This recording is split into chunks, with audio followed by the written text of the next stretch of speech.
घने जंगल में एक प्यारा सा नान्हा शेर रहता था। सब उसे शेरू कहते थे। वो देखने में बिल्कुल नरम और मासूम था। छोटा सा जिस्म, सुनहरी फ्लफी बाल और बड़ी बड़ी चमकीली आंखें। लेकिन शेरू की एक बात सबको हैरान करती थी। वो बहुत डर जाता था, अंधेरे से, ऊंची आवाज़ों से, बारिश की गरज से, हर चीज़ से। जंगल के जानवर कभी कभी हंसते हुए कहते, अरे तुम तो शेर हो, जंगल का बादशाह, और इतने डरपोक हो। शेरू चुप हो जाता, मगर दिल में चाहता कि वो भी बहादुर बन जाए। एक दिन जंगल में बहुत जोर की बारिश होने लगी। बादल गरजे, बिजली चमकी, दरख्त हिलने लगे।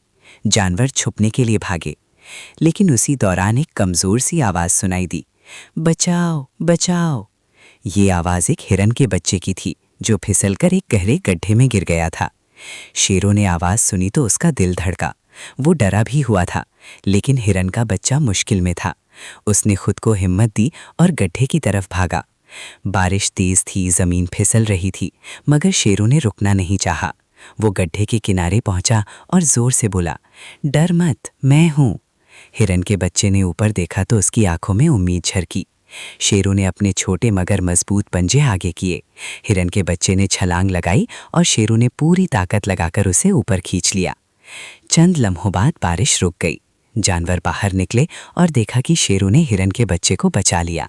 सब हैरान रह गए, ये तो सच में बहादुर है, हमारा नन्हा शेर हीरो है। हिरन के बच्चे ने शेरू को गले लगाया और कहा, शुक्रिया, तुमने मेरी जान बचाई।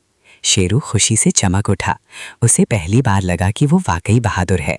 उसने समझ लिया कि बहादुरी का मतलब ये नहीं कि डर ना लगे, बहादुरी ये है कि डर के बावजूद सही काम किया जाए। उस दिन के बाद जंगल के सब जानवर शेरू को ना सिर्फ प्यार करते थे, बल्कि उसकी हिम्मत की मिसाल देते थे। वो नान्हा शेर अब सबका हीरो बन चुका था।